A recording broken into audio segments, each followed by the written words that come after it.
چونکہ بشریت کا معاملہ آ گیا ہے تو ہمارے ہاں عوامی سطح پر یہ بڑی بحث ہے کہ حضور نور ہے یا بشر ہے۔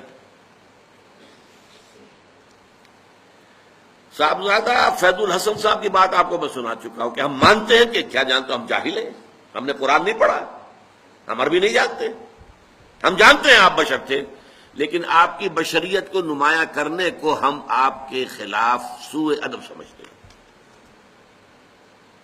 لیکن جب مسئلہ بن جائے کہ آپ بشر نہیں تھے نور تھے، یا نور نہیں تھے بشر تھے، یہ دونوں سٹیٹمنٹس ایکولی رانگ ہیں۔ آپ بشر تھے نور نہیں تھے یہ بھی غلط، آپ نور تھے بشر نہیں تھے یہ بھی غلط۔ حقیقت کیا ہے؟ دیکھیے حقیقت یہ ہے، ہر انسان کے اندر ایک نور ہے۔ وہ نور کیا ہے؟ روح نورانی ہے۔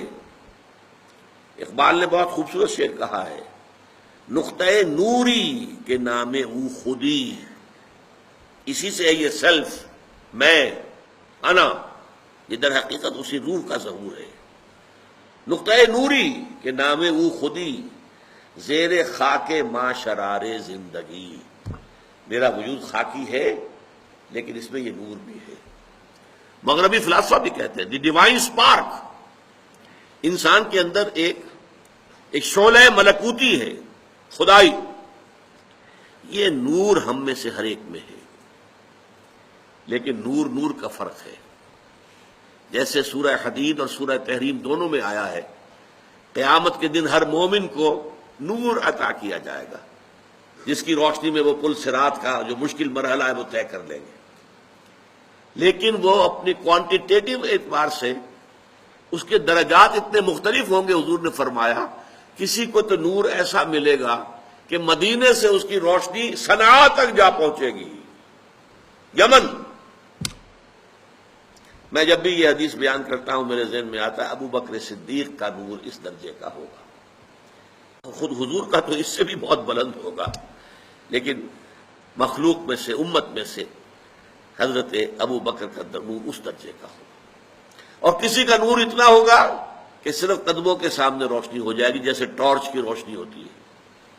اور یہ بھی بڑا خوش قسمت ہوگا کہ ٹارچ اگر مل جائے تب بھی آدمی راستہ تو چل پڑتا ہے نا، گڑھا تو نظر آ جاتا ہے، گڑھے سے بچ جائے گا، سانپ کے بل سے تو بچ جائے گا، یہ سانپ کا بل ہے اس سے نکل کر بچ کر نکلے، لہذا وہ بھی بہت بڑا خوش قسمت ہوگا۔ منافقین وہ ہوں گے جن کو سرے سے کوئی نور نہیں ملے گا۔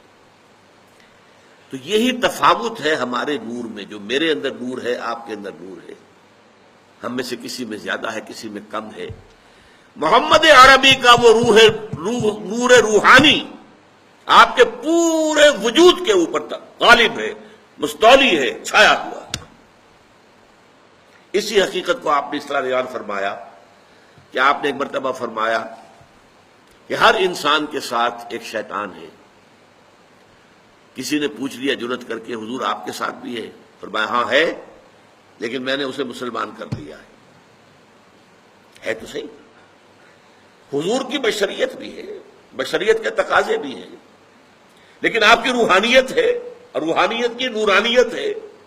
وہ بشریت کے اوپر روحانیت اتنی غالب آ گئی ہے کہ اسے ہم کہہ سکتے ہیں کہ آپ مجسم نور تھے، لیکن نفی نہیں کی جائے گی، آپ بشر بھی تھے نور بھی تھے۔ آپ بشر بھی تھے، آپ آمنہ اور عبداللہ کی اولاد تھے، بیٹے تھے، آپ عبد المطلب کے پوتے تھے، آپ ہاشمی تھے، قرشی تھے، آپ انسان تھے، آپ کھانا کھاتے تھے، آپ کو تکلیف بھی ہوتی تھی، آپ کے اوپر جادو تک بھی اثر کر جاتا تھا، یہ ہوا ہے۔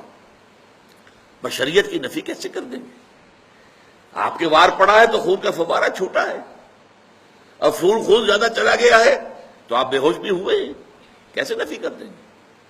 لیکن یہ کہ آپ کی نورانیت جو ہے، روح کی نورانیت، روح محمدی، اس کی نورانیت نے اس پورے وجود بشری کو ڈھانپ لیا ہے، اور اس اعتبار سے ہم کہیں کہ آپ نور مجسم تھے تو کوئی غلط نہیں۔ تو آپ نور بھی تھے اور بشر بھی تھے۔ ان میں سے کسی ایک پہلو کی نفی بھی کرنا میرے نزدیک بہت بڑی غلطی ہے، بلکہ میں اسے گمراہی سے بھی تعبیر کروں گا۔